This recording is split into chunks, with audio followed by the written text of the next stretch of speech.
Ne vous y trompez pas. Les mauvaises compagnies corrompent les bonnes mœurs. Première épître aux Corinthiens, chapitre 15, verset 33. Ce n'est pas une opinion, ni un simple conseil de sagesse humaine. C'est une alerte divine. Car il y a des présences dans ta vie qui ne sont pas neutres. Elles ralentissent ta marche, éteignent ton feu et détournent ton regard de la lumière. Dieu parle aujourd'hui, non pour accuser, mais pour t'ouvrir les yeux sur les amitiés trompeuses qui se déguisent en bienveillance. Tu as peut-être déjà ressenti ce malaise intérieur, cette impression étrange que quelque chose ne va pas. Pourtant tu restes, tu pardonnes, tu fermes les yeux. Mais le Saint-Esprit, lui, ne dort pas. Il voit les intentions cachées, les masques spirituels, les alliances toxiques. Dans cette vidéo, tu vas découvrir comment Dieu agit pour te protéger. Tu comprendras comment il te donne le discernement, les signes, les révélations, pour démasquer ceux qui ne marchent pas selon l'Esprit. Si tu veux vraiment avancer avec Dieu, tu ne peux pas ignorer ce message. Alors, abonne-toi maintenant à Lumière en Christ.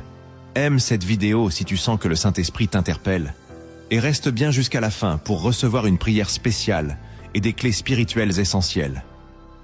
Et dis-moi en commentaire, as-tu déjà été trahi par quelqu'un que tu croyais sincère? Écoute attentivement, car parfois, la plus grande bénédiction que Dieu t'offre, c'est la vérité sur ceux qui t'entourent. Dans toute l'Écriture, Dieu met en garde ses enfants contre les alliances dangereuses et les relations qui détournent du chemin étroit. Dès les premiers livres, l'exemple d'Abraham et de Lot nous montre que toutes les proximités ne sont pas voulues de Dieu. Quand leurs chemins se séparent, Abraham retrouve la paix et la direction divine, tandis que Lot s'enfonce dans une cité vouée au jugement. Dans le Nouveau Testament, Jésus lui-même n'a pas été épargné. Un des 12, celui qu'on appelait Judas Iscariote, alla trouver les chefs des prêtres. Matthieu chapitre 26, verset 14. Un faux frère, un compagnon de route devenu un instrument du mal. Pourtant, Jésus ne fut jamais pris au dépourvu. Il discernait les cœurs. Et ce même esprit de discernement est aujourd'hui disponible pour toi. Trop souvent, dans l'Église comme dans le monde, on confond gentillesse apparente et loyauté véritable. Mais la parole est claire. Garde ton cœur plus que toute autre chose, car de lui viennent les sources de la vie. Proverbe chapitre 4, verset 23. Garde ton cœur. Cela signifie aussi, ne laisse pas n'importe qui s'en approcher. Ce message est un rappel puissant. Dieu ne t'appelle pas à tout accepter au nom de l'amour chrétien. Il t'appelle à discerner, à veiller, à écouter sa voix. Car certaines relations, même en apparence bénignes, contiennent des germes de destruction spirituelle. Et si tu ne vois pas avec les yeux de l'esprit, tu risques de tomber dans les pièges subtils du diable, qui se sert parfois de visages familiers. Dieu veut te rendre libre, lucide et aligné avec sa volonté. Et cela commence par le choix de ceux que tu laisses entrer dans ton intimité. Il y a des vérités que Dieu ne révèle qu'à ceux qui sont prêts à entendre. Ce que tu vas découvrir maintenant n'est pas une suite de conseils humains, mais une lumière venue d'en haut pour purifier tes relations. Car si tu veux marcher dans l'onction, tu dois d'abord discerner ce qui freine ta marche et voile ton appel. Le premier principe que tu dois comprendre, c'est que les fausses amitiés portent un fruit qui contredit la parole de Dieu. Il y a des gens qui prient avec toi, qui sourient quand tu parles de Jésus, qui te parlent d'amour et d'humilité, mais dont les fruits quotidiens trahissent la source. Jésus a dit, « C'est à leurs fruits que vous les reconnaîtrez. Cueille-t-on des raisins sur des épines ou des figues sur des chardons ?» Matthieu chapitre 7, verset 16. Le fruit, c'est ce que la personne dépose en toi après son passage. Après une conversation, te sens-tu plus près de Dieu ou plus loin de lui? Es-tu dans la paix ou dans la confusion? As-tu envie de prier ou de murmurer? Il ne s'agit pas de juger hâtivement, mais de regarder les effets.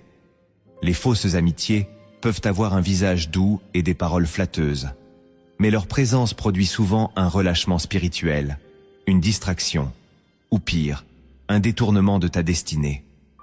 Et si tu ignores ce fruit, tu risques de rester lié à une personne qui étouffe ton appel sans que tu t'en rendes compte. Le discernement ne commence pas par l'intelligence, mais par l'observation spirituelle. Ce que Dieu t'invite à faire, c'est à regarder plus profondément que les apparences, à demander au Saint-Esprit de te montrer la source réelle de chaque relation.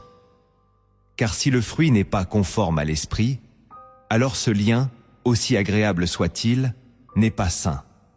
Et tout ce qui n'est pas sain devient un fardeau quand tu veux marcher avec Dieu. Le deuxième principe, c'est que toute relation qui t'éloigne de la prière affaiblit ta lumière.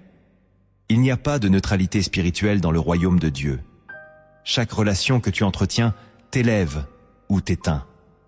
Le Saint-Esprit n'habite pas les liens tièdes. Il te donne une paix vivante, une soif de sanctification, une sensibilité à la présence divine. Mais il suffit parfois d'un contact prolongé avec la mauvaise personne pour que cette flamme intérieure commence à vaciller. C'est subtil. Tu continues de prier, mais sans feu. Tu ouvres ta Bible, mais elle semble muette. Tu assistes au culte, mais ton cœur est ailleurs. Pourquoi ? Parce que tu as laissé une influence charnelle coloniser ton espace spirituel. La parole déclare « Ne vous mettez pas avec les infidèles sous un joug étranger ». 2 Corinthiens, chapitre 6, verset 14. Ce joug, c'est cette liaison invisible qui te lie à quelqu'un qui ne partage ni ta foi, ni ta passion pour Dieu. Et peu importe si cette personne est sympathique, attentionnée ou pleine de bonnes intentions, si elle affaiblit ta vie de prière, elle devient un piège. Le diable ne se présente pas toujours comme un ennemi. Il vient souvent sous les traits d'un confident, d'un ami fidèle, d'une épaule rassurante. Mais si cette relation produit du silence entre toi et Dieu, alors elle devient une alliance dangereuse. Le discernement commence là, quand tu réalises qu'il est impossible d'aimer pleinement Dieu, en restant connecté à ceux qui refusent de marcher dans sa lumière. Tu ne peux pas porter une lampe et l'immerger dans l'eau. À un moment donné, tu dois choisir. Car celui qui veut conserver l'intimité avec Dieu doit parfois faire un sacrifice, celui de s'éloigner des relations qui le ramènent constamment vers le bruit du monde. Si ta lumière faiblit, ce n'est pas toujours parce que tu as péché. Parfois, c'est parce que tu marches avec ceux qui vivent dans l'ombre. Le troisième principe que tu dois discerner, c'est que les faux amis parlent avec douceur, mais sèment le doute. Il existe une voix qui ne crie pas, mais qui t'éloigne de Dieu plus sûrement que 1000 attaques frontales. C'est celle qui murmure subtilement, qui relativise les choses spirituelles, qui enrobe la vérité d'un langage séduisant. Les lèvres ennemies déguisent la haine, et dans leur cœur, ils méditent la tromperie. Proverbe chapitre 26, versets 23 et 24. Ces personnes-là ne s'opposent pas frontalement à ta foi, elles l'érodent doucement. Elles te posent des questions qui paraissent honnêtes, mais qui sapent ton zèle. Tu pries encore autant ? Tu ne crois pas que tu exagères un peu ? Elles t'écoutent avec bienveillance, mais t'insinuent que ta radicalité est trop intense. Elles citent même parfois la Bible pour t'endormir, mais sans l'esprit de vérité. Leur douceur n'est pas paix, c'est une couverture. Elles ne t'attaquent pas, elles t'anesthésient. Et plus tu les écoutes, plus tu doutes. Tu doutes de ton appel, de ta vision, de ce que Dieu t'a dit en secret. Le Saint-Esprit te donne l'audace, mais ces amitiés-là t'envoient des flèches d'incertitude recouvertes de miel. Le danger, c'est qu'elles ne paraissent pas mauvaises. Elles sont bienveillantes, polies, attentives, mais elles portent une atmosphère qui trouble ta foi. Tu entres dans la confusion. Tu perds ton élan. Tu n'es plus sûr de rien. C'est là que tu dois réagir. Car si Dieu te donne une direction, le diable essaiera toujours de susciter une voix humaine pour la remettre en question. Tout ce qui affaiblit ta conviction ne vient pas de Dieu. L'ami véritable, c'est celui qui confirme ce que le ciel a déposé en toi, pas celui qui le dilue. Apprends à reconnaître les conversations qui éclairent et celles qui obscurcissent. Ne laisse jamais une bouche humaine faire vaciller ce que Dieu a gravé dans ton cœur. Le quatrième principe, c'est que les liens non conduits par Dieu deviennent rapidement des chaînes. Il y a des connexions que tu formes dans la sincérité, mais sans prière. Des amitiés construites sur la sympathie, sur le vécu commun, sur la solitude parfois, mais jamais validées dans la présence de Dieu. Et ces liens-là, bien que naturels, peuvent devenir spirituellement destructeurs. La Bible dit « Toutes choses me sont permises, mais toutes choses ne sont pas utiles. Je ne me laisserai asservir par aucune. » 1 Corinthiens, chapitre 6, verset 12. Tu peux t'attacher à quelqu'un sans que ce soit un péché, mais cela peut devenir un poids. Ce qui semblait anodin devient un nœud. Tu veux avancer dans ton appel, mais tu es ralenti. Tu veux jeûner, mais tu es tiré vers la distraction. Tu veux t'élever, mais tu es toujours ramené au sol. Pourquoi? Parce que tu es lié. L'amitié devient un joug. Tu commences à craindre ce que l'autre va penser si tu changes. Tu te tais pour ne pas froisser. Tu adaptes ton feu pour ne pas déranger. Et petit à petit, tu t'éloignes de la volonté parfaite de Dieu. Ce n'est pas que l'autre est mauvais, c'est que le lien n'a pas été consacré. Tout lien non sanctifié devient un terrain pour l'ennemi.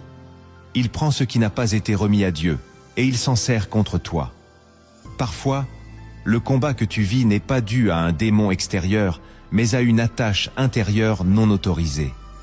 Tu pries pour une percée, mais ton cœur est enchaîné à une présence qui n'est pas censée marcher avec toi. Et tant que tu refuses de couper ce lien, tu bloques ta propre progression. Il ne s'agit pas de mépriser l'autre, mais de comprendre ceci.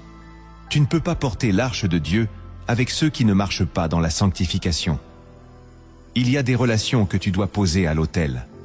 Si Dieu les bénit, elles reviendront purifiées. Sinon, il te donnera la force de continuer sans elles. Le 5e principe, c'est que Dieu permet parfois la trahison pour te réveiller. Il y a des douleurs que Dieu n'empêche pas, non pas parce qu'il t'abandonne, mais parce qu'il veut te révéler ce que tu refuses de voir. Joseph fut trahi par ses propres frères, vendu, rejeté, oublié. Pourtant, dans cette humiliation, Dieu préparait une élévation. Ce que ses frères avaient conçu pour le mal, Dieu l'utilisa pour le bien. Genèse, chapitre 50, verset 20. La trahison devient parfois la lumière qui révèle les ténèbres.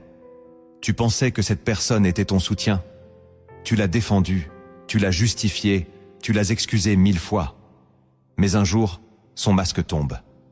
Et c'est douloureux. Le cœur se serre, l'âme s'agite. Tu ne comprends pas pourquoi Dieu a permis cela. Mais voici la vérité. Parfois, l'amour de Dieu se manifeste dans ce qu'il laisse s'effondrer. Il te retire ce qui te détruisait en silence. Il coupe ce lien avant qu'il n'étouffe ton appel. Il retire l'illusion pour que tu puisses enfin voir. Et dans cette trahison, une délivrance se cache. Car maintenant tu sais, tu n'es plus dans le flou. Tu as vu le cœur. Et ce que tu as vu, Dieu te l'a montré. Il t'a réveillé. Il t'a ouvert les yeux. Ne combats pas pour récupérer ce que Dieu a déraciné. Ne te bats pas pour réparer une alliance que le ciel a brisée. Il y a des pertes qui sont en réalité des grâces déguisées. Et si tu ressens aujourd'hui cette douleur, ne te décourage pas. C'est le signe que Dieu t'aime assez pour te corriger. Il veut ton cœur entier, pas partagé. Il veut t'aligner avec ton appel, pas te voir ligoter dans de fausses sécurités. Alors, si ce message résonne en toi, partage cette vidéo autour de toi. Peut-être que quelqu'un, en ce moment, est aussi en train d'ouvrir les yeux. Et cette lumière que tu reçois peut devenir sa délivrance. Car quand Dieu expose, c'est toujours pour libérer. Le 6e principe que tu dois intégrer, c'est que le discernement ne vient pas de l'intelligence, mais de l'intimité avec le Saint-Esprit. Tu peux lire la Bible chaque jour, écouter des prédications, être entouré de croyants, et pourtant ne pas voir clairement qui est véritablement à tes côtés. Parce que le discernement n'est pas une capacité logique, ni un talent humain. Il est une grâce que Dieu accorde à ceux qui cherchent sa face plus que les apparences. Jésus a dit, « Quand le Consolateur sera venu, l'Esprit de vérité, il vous conduira dans toute la vérité. » Jean chapitre 16, verset 13. Toute la vérité. Cela inclut aussi la vérité sur les personnes. Le Saint-Esprit ne te révèle pas seulement les mystères spirituels, il éclaire aussi les intentions. Il montre ce que l'œil ne voit pas, ce que l'oreille n'entend pas, ce que l'âme refuse parfois d'admettre. Il t'avertit doucement. Ne t'attache pas trop à cette personne. Ne t'ouvre pas trop vite. Mais souvent, tu n'écoutes pas. Tu penses que c'est juste une impression, une peur, un excès de prudence. Et tu t'engages, tu partages ton cœur, tu bâtis une relation. Puis un jour, tout s'écroule. Et tu réalises que l'avertissement était là, depuis le début. Le problème, ce n'est pas que Dieu ne parle pas. C'est que ton intimité avec lui n'est pas assez forte pour distinguer sa voix dans le tumulte émotionnel. Voilà pourquoi tu dois retourner dans le lieu secret. Pas pour être protégé par des murs, mais pour être guidé par une voix. Car c'est seulement dans la présence de Dieu que ton regard s'aiguise, que ta paix devient un signal, et que ton esprit devient sensible à ce que l'âme ne discerne pas. Si tu veux vraiment savoir qui marche avec toi, commence par marcher avec l'esprit. Lui seul révèle ce qui se cache derrière les sourires, les mots doux et les mains tendues. Le 7e principe, enfin, c'est que Dieu ne t'appelle pas à tout tolérer, mais à sanctifier tes liens. Trop souvent, tu restes dans une relation parce que tu veux être patient, miséricordieux, fidèle à l'amour chrétien. Tu pardonnes, tu excuses, tu t'oublies, croyant que c'est là la preuve de ta maturité spirituelle. Mais Dieu ne t'a jamais demandé de confondre amour et compromis. Jésus a mangé avec les pécheurs, mais il ne s'est jamais lié à eux. Il a aimé tout le monde, mais il a choisi ses disciples. Et même parmi les 12, il savait que l'un n'était pas des siens. Ne vous mettez pas sous un joug étranger avec les infidèles. 2 Corinthiens chapitre 6, verset 14. Le mot est fort, joug. Cela signifie une contrainte invisible qui influence ta marche. Si tu marches avec ceux qui ne respectent pas la présence de Dieu, tu en subiras les conséquences. Pas parce que Dieu te punit, mais parce que le lien n'est pas sanctifié. Sanctifier une relation, c'est la soumettre à Dieu. C'est dire, Seigneur, si ce lien ne t'honore pas, retire-le. C'est avoir le courage de poser des limites, de dire non quand il le faut, de prendre du recul quand l'esprit te le demande. Ce n'est pas de la dureté, c'est de la sagesse. Tu n'es pas appelé à tolérer tout sous prétexte d'unité. Tu es appelé à protéger ton appel, à préserver ton feu, à garder ton cœur. Car l'écriture est claire. Un peu de levain fait lever toute la pâte. Il suffit d'une mauvaise influence pour faire dévier toute une destinée. Dieu veut des relations pures, alignées avec sa volonté, nourries par la vérité et la crainte de son nom. Et si tu veux marcher dans sa plénitude, tu dois accepter de ne garder près de toi que ceux qui respectent sa lumière. Ce n'est pas un rejet des autres, c'est une protection divine pour ce que tu portes en toi. Tu as entendu les signes visibles, mais il y a aussi des vérités que l'on ne perçoit qu'avec les yeux de l'esprit. Ce que Dieu s'apprête à te révéler maintenant, ce sont des dimensions plus profondes, souvent ignorées, mais essentielles à ta croissance. Car la protection divine passe aussi par la compréhension des mécanismes invisibles qui entourent tes relations. La première vérité cachée, c'est que certaines amitiés sont des épreuves déguisées envoyées pour tester ton obéissance. Il y a des personnes que Dieu permet dans ta vie, non pour t'élever, mais pour révéler ce qui en toi n'est pas encore aligné. Leur présence te pousse à choisir entre ton attachement émotionnel et ton engagement spirituel. C'est ce qu'Abraham a vécu avec Lot. Pendant un temps, ils marchaient ensemble. Mais Dieu avait parlé à Abraham seul. Et tant que Lot était avec lui, la promesse restait suspendue. Ce n'est qu'après leur séparation que Dieu déclara « Lève les yeux, car tout le pays que tu vois, je te le donne. » Genèse chapitre 13, versets 14 à 15. Tant que tu refuses de couper certains liens, tu restes bloqué à une étape de ta destinée. Non parce que Dieu ne veut pas t'élever, mais parce qu'il t'observe. Il veut savoir. Es-tu prêt à renoncer à ce qui te rassure pour marcher avec lui seul? Il y a des amitiés agréables, rassurantes, familières, mais qui ne sont pas destinées à durer. Leur mission est de révéler ton seuil d'obéissance. Vas-tu écouter la voix de l'esprit ou rester par loyauté à tes souvenirs? Dieu te teste parfois à travers des visages aimés. Il regarde si tu choisis l'alliance invisible plutôt que le confort émotionnel. Le piège, c'est de croire que tout ce qui dure vient de Dieu. Mais la durée ne garantit pas la bénédiction. C'est l'obéissance qui ouvre les cieux. Et dans certains cas, obéir signifie se détacher. L'Esprit te dit peut-être aujourd'hui, tu ne peux pas voir ce que j'ai préparé tant que tu portes avec toi ce que j'ai déjà retiré de ta trajectoire. Ce lien est peut-être ton test. Pas une punition, mais une épreuve. Et si tu l'identifies comme tel, alors tu comprendras. Dieu veut te faire passer à une autre dimension. Mais pour cela, il attend un acte d'obéissance, même douloureux, même incompris. Car ce que tu acceptes de lâcher pour lui, il te le rendra toujours sanctifié ou remplacé. La deuxième vérité, c'est que Satan peut envoyer des personnes gentilles, mais stratégiquement destructrices. L'ennemi ne vient pas toujours avec des griffes et des cris. Parfois, il vient avec des fleurs. La personne qu'il place sur ton chemin ne t'insulte pas, ne t'agresse pas, ne te pousse pas à pécher de façon flagrante. Au contraire, elle t'encourage, elle te valorise, elle t'écoute. Mais son effet spirituel est de t'endormir, de t'éloigner lentement de l'onction, de te faire perdre la vigilance. La Bible est formelle. Satan lui-même se déguise en ange de lumière. 2 Corinthiens chapitre 11, verset 14. Alors pourquoi penses-tu que ces agents se présenteraient sous des traits hostiles? L'art de la séduction spirituelle réside dans la ressemblance avec la vérité. Et si tu n'as pas une oreille affûtée, tu tomberas dans le piège. Il y a des personnes qui t'apportent un sentiment de paix, mais pas la paix de Dieu. Leur présence te stabilise émotionnellement, mais te détourne de la voie du Saint-Esprit. Et tu ne le remarques pas tout de suite. C'est progressif. Tu prises un peu moins. Tu doutes un peu plus. Tu pardonnes des paroles ambiguës. Tu justifies leur tiédeur. Et tu te dis que ce n'est pas grave. Mais le poison n'a pas besoin d'être violent pour tuer. Il suffit qu'il soit constant. L'ennemi place parfois des agents spirituels camouflés dans des relations émotionnelles. Et pendant que tu souris, lui sème. Il sème le relativisme, la distraction, la lassitude, l'indécision. Et quand tu te réveilles, il est souvent trop tard.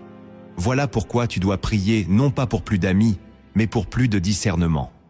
Demande à Dieu de te montrer qui se cache derrière chaque douceur.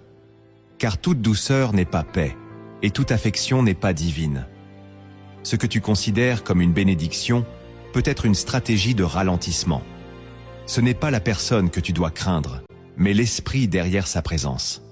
Et seul le Saint-Esprit peut te le révéler. Ne marche jamais seul. Marche éclairé, car tout ce qui brille n'est pas lumière. La troisième vérité, c'est que ton environnement relationnel influence directement ta capacité à entendre Dieu. Tu peux aimer Dieu de tout ton cœur et pourtant ne plus percevoir sa voix avec clarté, simplement parce que tu es entouré des mauvaises personnes. Il y a des présences qui créent du bruit spirituel. Elles remplissent ton atmosphère de distraction, de paroles humaines, de raisonnements terrestres. Et plus tu les laisses occuper ton espace, plus la voix de Dieu devient lointaine. Le prophète Élisée savait cela. Lorsqu'il devait opérer des miracles ou recevoir des révélations, il renvoyait d'abord la foule. Il fermait la porte. Il s'isolait avec Dieu. Dans 2 Rois chapitre 4, lorsqu'il ressuscite le fils de la Sunamite, il monte dans la chambre seul. Pas de bruit. Pas de discours inutiles. Seulement l'intimité et le silence. Pourquoi? Parce que la voix de Dieu est pure. Elle ne se mêle pas au tumulte.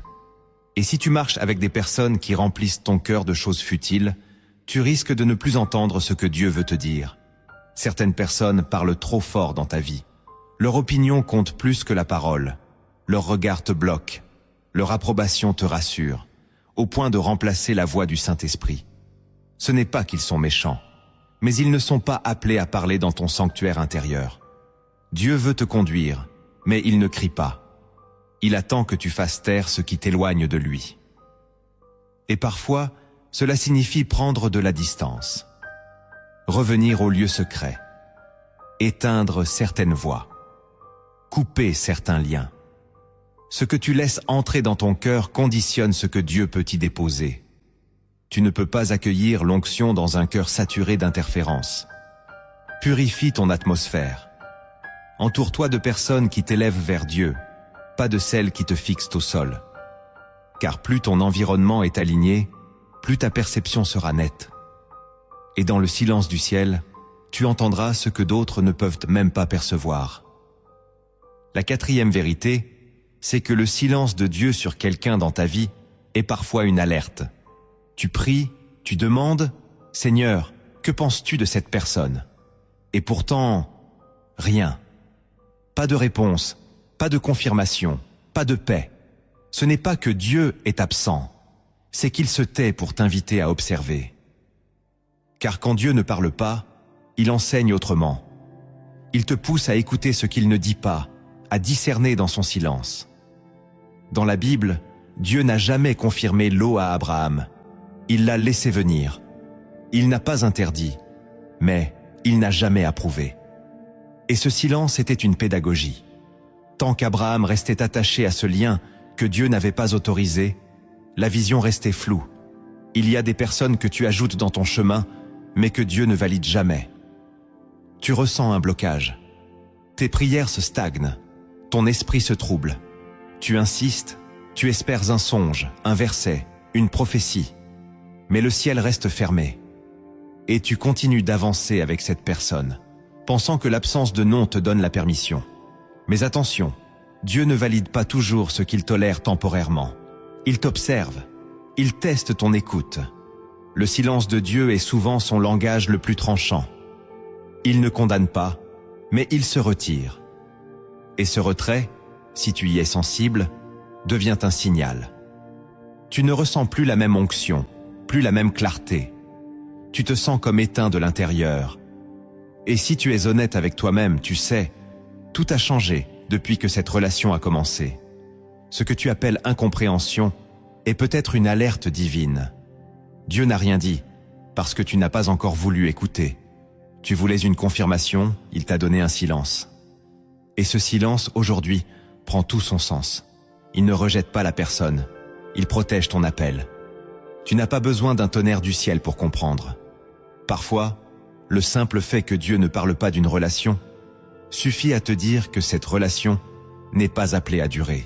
La cinquième vérité, c'est que l'Esprit Saint attriste ton cœur quand une personne n'est pas alignée avec le ciel. Tu es en conversation, tout semble fluide. Rien d'offensant n'est dit, aucune dispute, aucun blasphème. Et pourtant, quelque chose se serre en toi, un léger inconfort, une tension invisible, une impression que ton esprit se rétracte.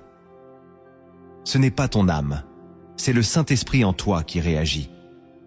N'attristez pas le Saint-Esprit de Dieu, par lequel vous avez été scellés. Éphésiens chapitre 4, verset 30. Quand une personne n'est pas alignée spirituellement avec la lumière que tu portes, l'Esprit qui vit en toi le ressent. Il ne crie pas, il ne t'accuse pas, mais il soupire doucement, et tu le perçois. C'est cette sensation de déconnexion après avoir parlé à quelqu'un. Ce manque de paix inexpliqué. Tu veux continuer à marcher ensemble, mais ton esprit se ferme. Tu ne peux plus prier comme avant. Tu n'as plus la même liberté intérieure. Et tu t'accuses. Tu crois que tu es trop sensible, trop radical, pas assez ouvert. Mais ce n'est pas un excès, c'est une protection. L'esprit te garde. Il t'indique que ce lien trouble la communion. Il te montre que l'affection humaine ne suffit pas à justifier une relation. Il faut l'accord spirituel. Et s'il n'est pas là, tu finiras par t'éteindre, à force de rester connecté à une source contraire. Ce n'est pas une question d'apparence, mais d'atmosphère. Dieu te parle à travers ton ressenti spirituel. Écoute ton cœur scellé par l'esprit. S'il se ferme, ce n'est pas un hasard, c'est un avertissement. Et parfois, ce murmure intérieur vaut 1000 prédications. Ce n'est pas ton imagination, c'est ta conscience sanctifiée. Et c'est là que tu dois poser la question en commentaire. As-tu déjà ressenti une gêne spirituelle inexpliquée en présence de quelqu'un? Car peut-être que cette gêne n'était pas une faiblesse, mais un signal du ciel. La sixième vérité, c'est que ce que tu refuses de couper finit souvent par te couper de Dieu. Il y a des liens que tu entretiens par attachement, par histoire commune, par peur de blesser, mais que Dieu t'a déjà demandé de déposer. Tu sens que cette relation n'élève pas ton esprit. Tu sais qu'elle te tire vers le bas, qu'elle crée des compromis, qu'elle absorbe ton énergie spirituelle. Pourtant, tu restes. Tu justifies. Tu espères un changement. Et dans cette désobéissance douce, tu t'éteins. Jésus a dit « Tout sarment qui ne porte pas de fruits, mon Père le retranche, afin qu'il porte encore plus de fruits. » Jean chapitre 15, verset 2. Dieu ne coupe jamais par cruauté, mais par amour. Car ce que tu refuses d'enlever, il sait que cela deviendra un obstacle à ta fécondité spirituelle. Et plus tu t'accroches à ce lien inutile, plus tu bloques l'espace que Dieu veut remplir. C'est un principe spirituel profond. Ce que tu refuses de quitter finit toujours par t'éloigner de ta destinée. Pas brutalement, mais subtilement. Tu perds le goût de la prière. Tu n'as plus la même intensité dans la louange. Tu te sens moins réceptif à la voix de Dieu. Et tu ne comprends pas pourquoi. Mais le ciel est clair. Tu as gardé une alliance que Dieu t'avait demandé de briser. Tu veux avancer sans sacrifier. Tu veux grandir sans renoncer. Mais le royaume ne fonctionne pas ainsi. Dieu ne dépose pas de nouveau vin dans de vieilles outres. Et tant que tu restes attaché à ce qui te pollue, tu empêches le flux du Saint-Esprit de circuler librement. Ce n'est pas une punition. C'est une loi spirituelle. Ce que tu tolères finit par t'étouffer. Et le silence de Dieu devient de plus en plus pesant. Mais si aujourd'hui tu comprends cela et que tu agis, la grâce revient. Dieu ne cherche pas la perfection. Il cherche l'obéissance. Et parfois, une seule séparation suffit pour qu'un nouveau chapitre s'ouvre. La 7e vérité, c'est que Dieu n'unira jamais ce qu'il n'a pas béni. Tu peux aimer profondément quelqu'un, prier avec lui, partager des moments sincères. Mais si Dieu n'est pas l'auteur de cette alliance, elle finira par se fissurer. Car Dieu ne scelle que ce qui porte sa marque. Moïse, dans le désert, ne voulait rien entreprendre sans l'assurance de la présence divine. Il a dit « Si ta présence ne vient pas avec nous, ne nous fais pas partir d'ici. » Exode chapitre 33, verset 15. C'est cela, la sagesse. Refuser de s'engager dans une relation, aussi belle soit-elle, si Dieu n'y est pas pleinement. Trop de croyants unissent leur cœur sur la base des émotions, des compatibilités, des besoins, mais sans avoir cherché la bénédiction du ciel. Et quand les épreuves arrivent, la fondation s'effondre. Car Dieu ne soutient pas ce qu'il n'a pas construit. Si tu marches dans l'obéissance, tu verras que Dieu t'unira aux bonnes personnes, au bon moment. Mais si tu forces une union, si tu refuses d'écouter les signaux de l'esprit, si tu avances malgré les avertissements, tu t'exposes à une sécheresse intérieure. Ce n'est pas que Dieu te punit, mais que tu portes un lien qu'il n'a jamais appelé. Tu peux prier ensemble, chanter ensemble, même servir dans l'église. Mais l'absence de paix profonde trahit l'absence de bénédiction. Car là où Dieu unit, il y a paix, clarté, croissance. Là où Dieu unit, les voies intérieures s'accordent, les chemins convergent, la lumière se propage. Mais quand Dieu n'unit pas, malgré tous tes efforts, tu finiras toujours par ressentir un désalignement spirituel. Ce n'est pas l'amour humain qui fait une alliance éternelle, c'est l'approbation divine. Et cette approbation ne s'invente pas. Elle se reconnaît dans la paix durable, la confirmation biblique et la joie du Saint-Esprit. Ne cherche pas à bâtir avec ce que Dieu t'a demandé de laisser. Si tu veux porter une alliance stable, commence par déposer ton cœur sur l'autel et laisse Dieu choisir pour toi. Tu as reçu la lumière, les avertissements, les révélations. Maintenant, Dieu t'invite à passer à l'action, car la connaissance sans l'obéissance reste stérile. Ce que tu vas entendre maintenant, ce sont des actes concrets, puissants, qui marquent un véritable tournant. Si tu les mets en pratique, tu verras ta vie spirituelle se réaligner dans une dimension nouvelle. Le premier acte que tu dois poser pour marcher dans la vérité, c'est de sanctifier tes relations par la prière. Il y a des liens que tu acceptes sans jamais les avoir présentés à Dieu. des affections construites sur l'émotion, la proximité ou l'histoire commune, mais jamais passées par l'autel. Et c'est là que commence l'erreur. Tu invites des personnes dans ton intimité sans les avoir confrontées à la lumière divine. Sanctifier une relation, ce n'est pas prier après qu'elle t'ait blessé. C'est prier avant qu'elle te fasse tomber. C'est dire à Dieu, « Montre-moi ce que je ne vois pas.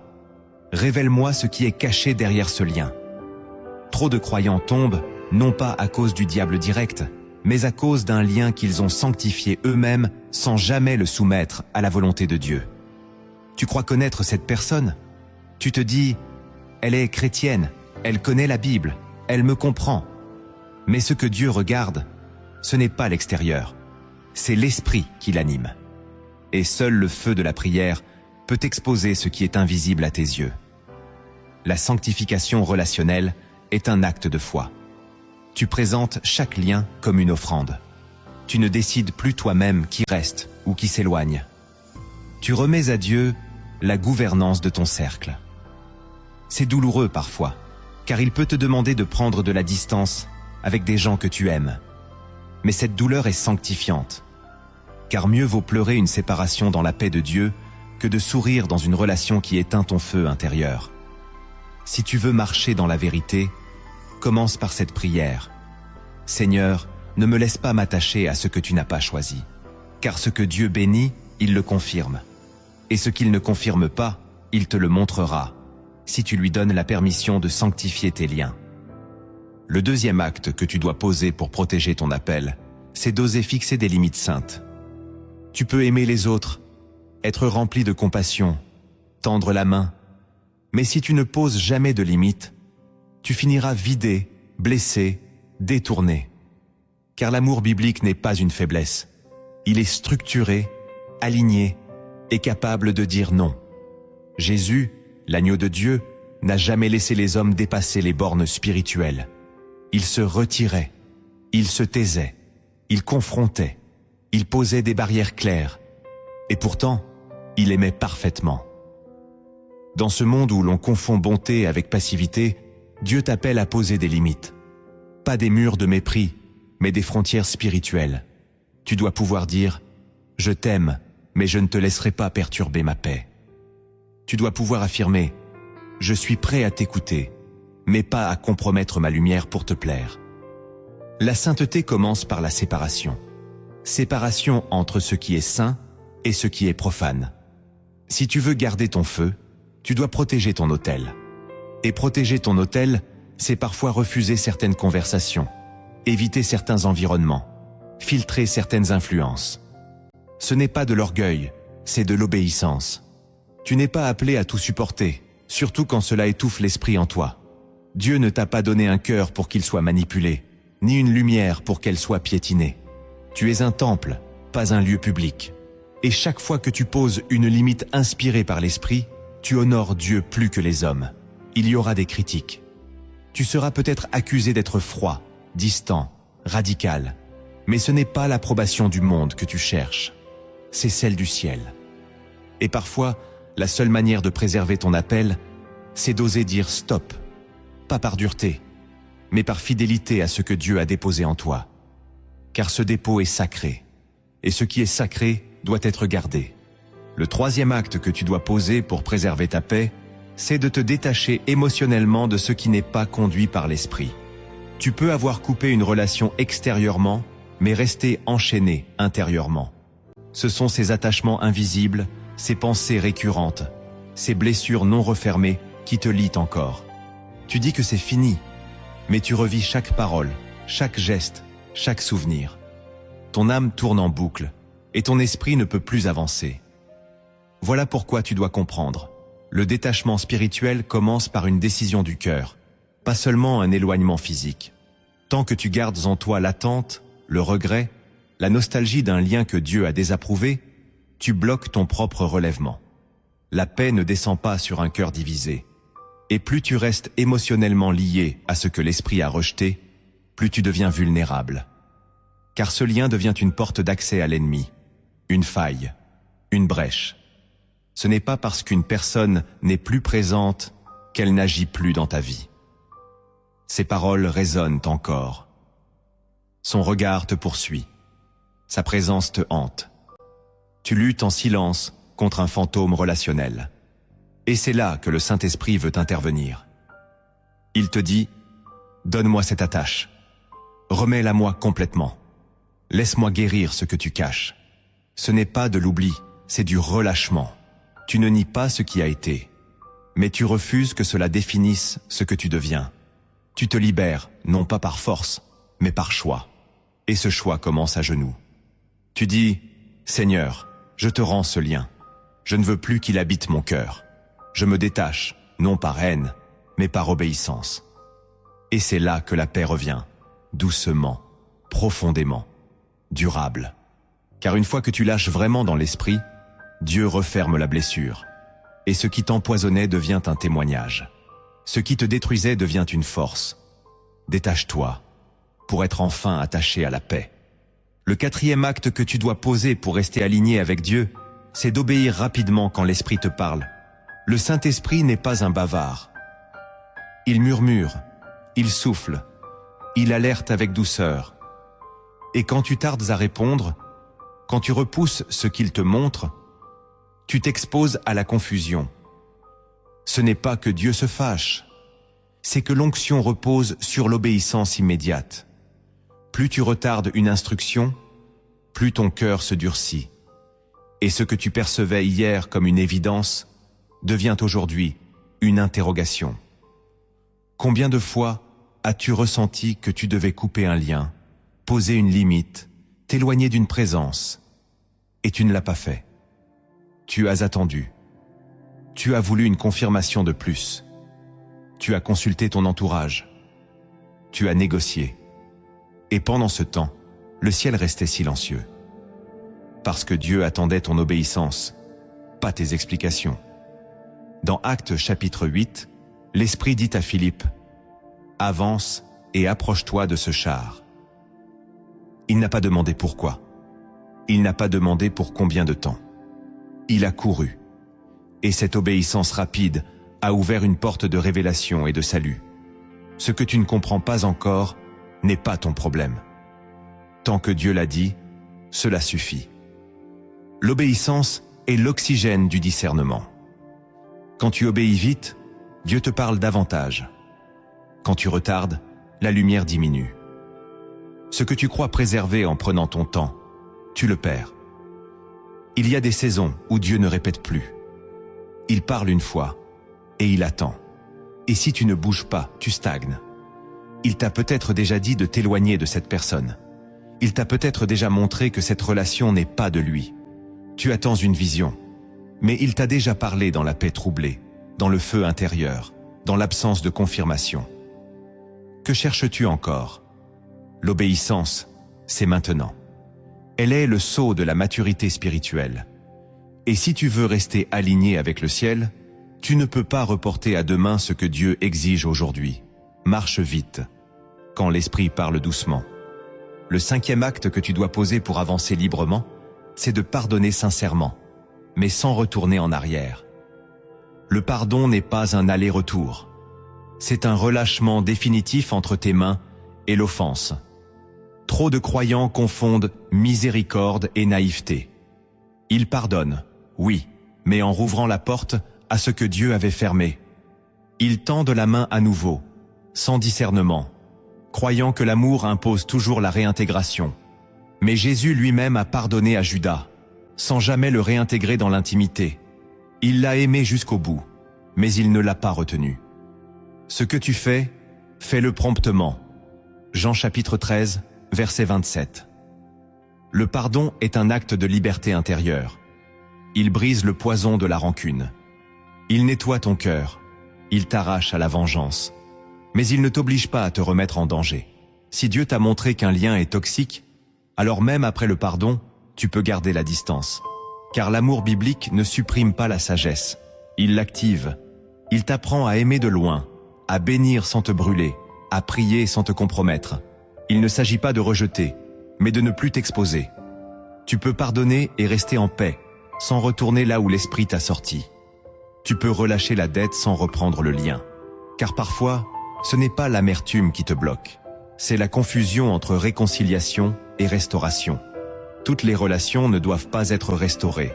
Certaines doivent juste être clôturées avec grâce. Le pardon est un point final, pas toujours une nouvelle ouverture. Et si tu veux avancer librement, tu dois apprendre à bénir sans reculer, à aimer sans replonger, à tourner la page, tout en gardant le livre fermé. Tu n'as pas besoin d'un retour pour prouver que tu as pardonné. Tu as juste besoin d'un cœur en paix, d'une conscience lavée, d'une âme détachée. Et cette liberté, elle vient quand tu dis à Dieu « Je pardonne, mais je n'y retourne pas ». Ce que tu libères sans retour, Dieu le remplace sans effort. Et si tu ressens, en ce moment même, que cette parole t'appelle à poser un vrai acte de foi, alors ne laisse pas ce moment passer. Il y a des phrases qu'on écrit non pour les autres, mais pour sceller devant Dieu une décision intérieure. Que cette déclaration devienne ton témoignage silencieux, ton alignement personnel avec le ciel. Commande ceci. Aujourd'hui, je pardonne sans regret, et je laisse derrière moi tout ce que Dieu n'a pas appelé à me suivre. Le 6e acte que tu dois poser pour élever ton discernement, c'est de cultiver l'intimité quotidienne avec le Saint-Esprit. Tu ne peux pas reconnaître ce qui est faux si tu ne vis pas chaque jour dans la vérité. Le discernement n'est pas une capacité que l'on active à la demande. C'est une sensibilité qui naît dans la communion. Plus tu marches avec le Saint-Esprit, plus tu reconnais les choses qui ne viennent pas de lui. C'est une connaissance intérieure, un instinct spirituel affiné dans la présence. Tu peux écouter des prédications, lire des livres, recevoir des conseils, mais rien ne remplacera le silence sacré où Dieu te parle dans le secret. Jésus lui-même se retirait chaque matin pour prier. Avant d'appeler ses disciples, avant de prendre des décisions, il cherchait le Père. Et toi, à qui donnes-tu ton premier moment?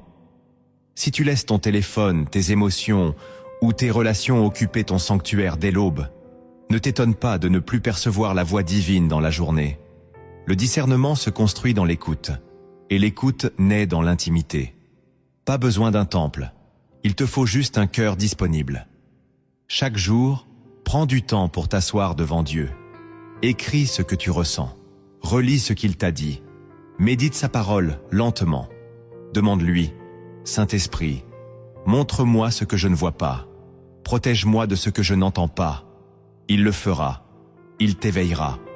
Tu commenceras à repérer les dissonances dans les conversations. Tu ressentiras quand une atmosphère n'est pas pure.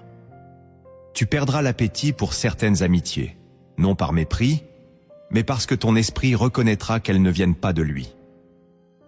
L'intimité n'est pas un luxe pour les spirituels avancés, c'est une urgence pour ceux qui veulent rester purs. Car dans ce monde saturé de voix, seuls ceux qui écoutent Dieu de près sauront distinguer la vérité du mensonge. Et cette capacité ne s'achète pas. Elle se cultive dans le silence du cœur. Le 7e acte que tu dois poser pour bâtir des alliances bénies, c'est d'attendre la confirmation de Dieu avant de t'attacher. Trop de blessures auraient pu être évitées si tu avais attendu. Trop de pertes, trop de dérives spirituelles, trop de retard dans ton appel, parce que tu t'es attaché trop vite. Tu as vu un sourire, une compassion, une ressemblance avec toi, et tu t'es dit, c'est la bonne personne. Mais Dieu ne regarde pas comme l'homme regarde. Il ne bénit pas ce qui te rassure émotionnellement. Il bénit ce qui est aligné avec ton appel céleste. La Bible dit, ne soyez pas pressés d'imposer les mains à personne. 1 Timothée chapitre 5, verset 22. Cela signifie, ne donne pas ton accord trop vite. Ne fais pas entrer quelqu'un dans ton espace intime sans avoir consulté le ciel.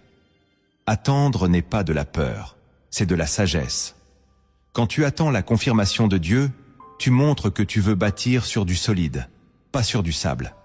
Tu dis, Seigneur, je préfère être seul dans ta paix que mal accompagné dans l'illusion.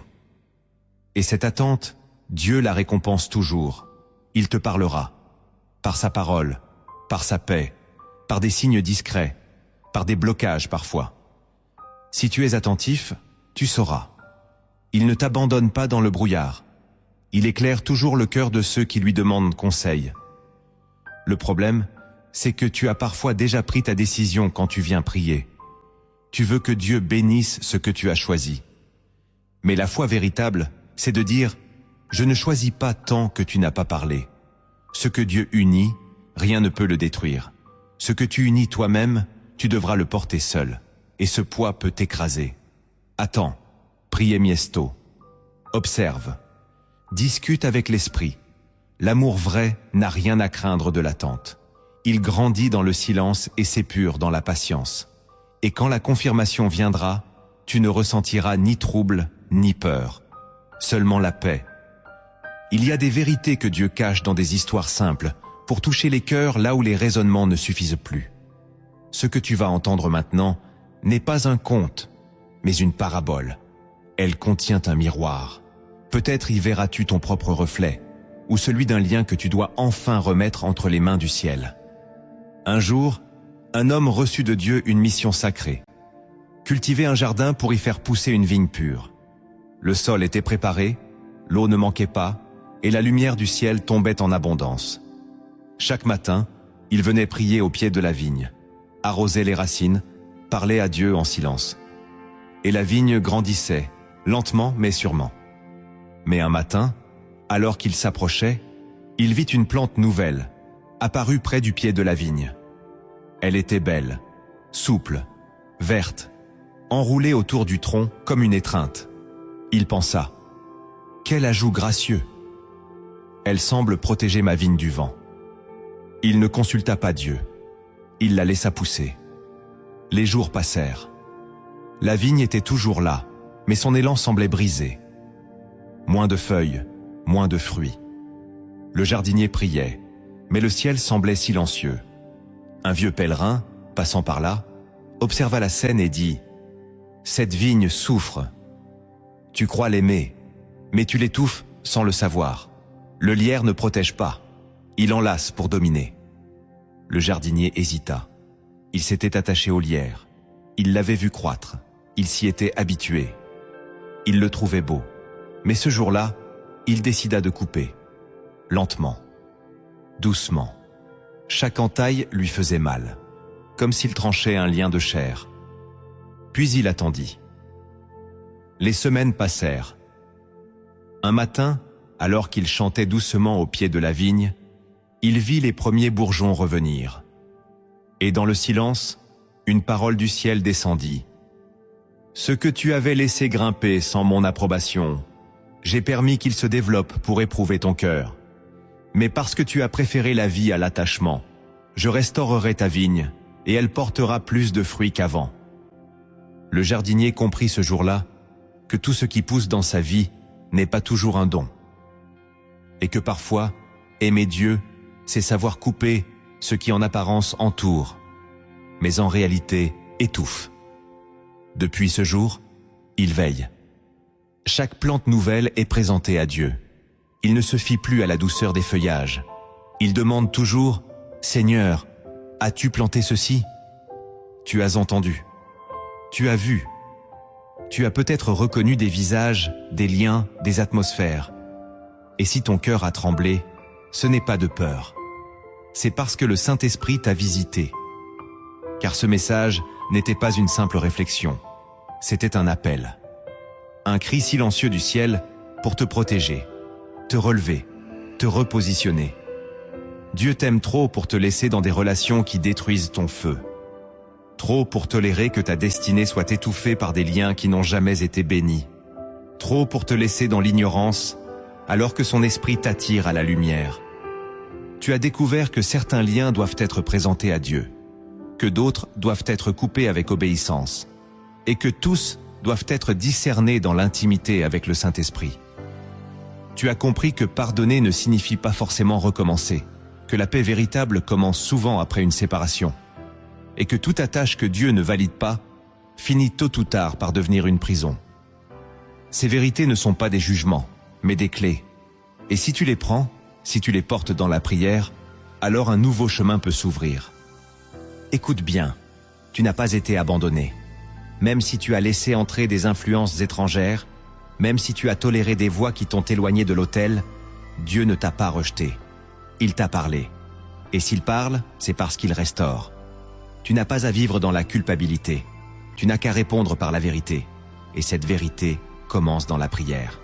Alors maintenant, là où tu es, incline ton cœur. Entre dans le silence. Et laisse ces paroles s'élever comme un parfum nouveau. Seigneur mon Dieu, Père de lumière et de vérité, je viens devant toi tel que je suis, sans masque, sans défense, sans illusion. Je te présente mes relations, mes choix passés, mes attachements visibles et invisibles. Tu sais ce que j'ai accepté par peur, ce que j'ai gardé par besoin, ce que j'ai toléré par faiblesse. Mais aujourd'hui, je veux te rendre ce que je n'ai jamais soumis à ton feu. Seigneur, si j'ai laissé entrer dans mon cœur des liens que tu n'as pas autorisés, délivre-moi. Si j'ai appelé bénédiction ce que tu n'avais jamais envoyé, pardonne-moi. Si j'ai fermé mes oreilles quand ton esprit m'avertissait doucement, ouvre-les à nouveau. Je ne veux plus avancer selon mes sentiments, mais selon ta voix. Brise maintenant toute attache non sanctifiée. Coupe les racines du lierre qui s'est enroulé autour de ma vigne. Donne-moi le courage de lâcher ce qui me rassure mais me freine. Donne-moi la force de poser des limites inspirées par toi, de dire non avec amour, de prendre de la distance avec foi. Je te consacre toutes mes relations.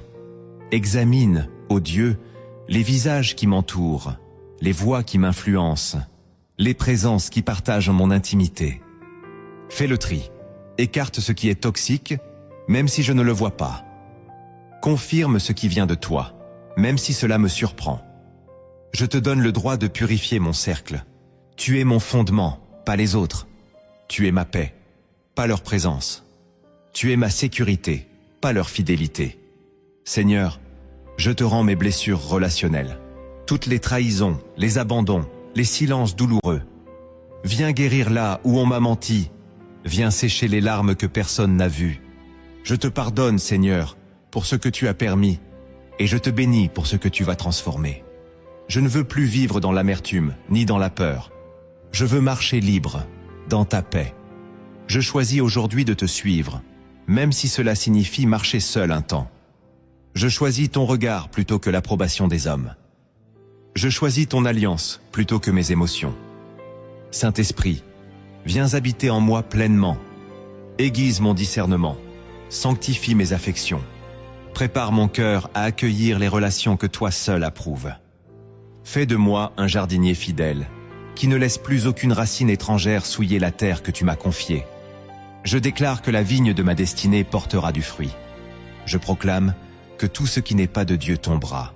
Et je te rends la gloire dès maintenant et à jamais. Amen.